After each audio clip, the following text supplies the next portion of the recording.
Сәлем баршаңызға. Бүгін сіздермен королевский пирог деп аталатын өте тамаша пирогтың рецептімен бөлісетін боламын.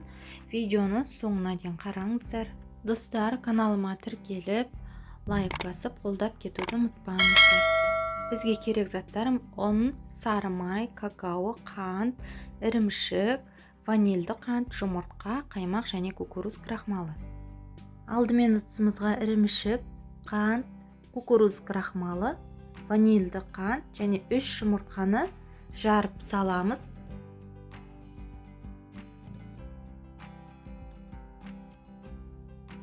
Енді үстінен қаймағымызды саламыз және осындай блендердің көмегімен біркелкі масса болғанша барлығын араластырып шығамыз.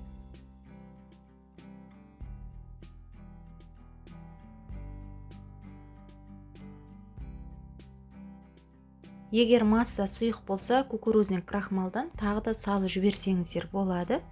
Нәтижесінде осындай қоймалжың масса шығу керек. Енді ұнға какао және кішкене тұз қосып, елегіштен өткіземіз. Ыдысқа немесе осылай дастарханның үстіне де өткізсеңіздер болады.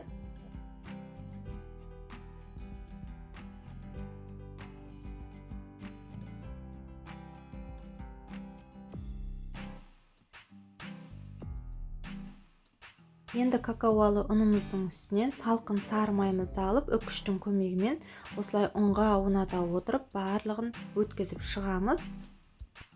Алақанымызбен осылай крошка жасаймыз.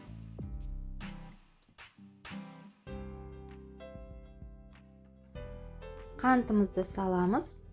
Жақсылап араластырып, тағы да барлығы біркелкі масса болғанша бастарын біріктіреміз.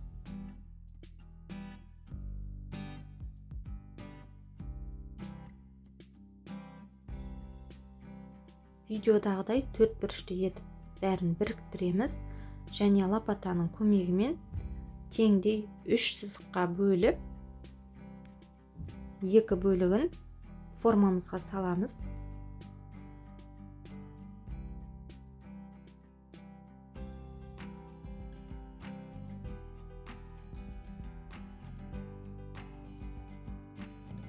Қалған бір бөлігін пирогтың бетіне себуге алып қаламыз, оны бөлек ыдысқа салып қоя тұрамыз.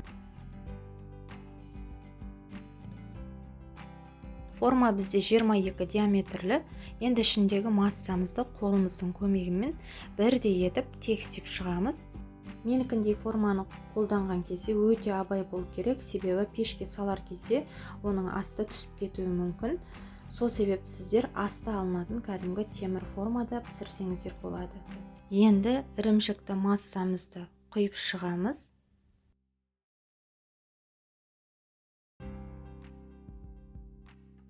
Үстінен какао қосылған ұнды массамызды бірдей етіп сеуіп шығамыз. Пирогтың беті бірдей тегіс болып жабылу керек және қолымызбен жан-жағында шығып тұрған жерлерін тегістеп басып шығамыз. Пирогымызды қызып тұрған пеште 180 градуста 40-45 минут пісіріп аламыз. Міне пирогымыз дайын. Әбден суытып барып кесеміз. Пирог өте керемет, нәзік болып шығады. Міндетті түрде жасап көріңіздер.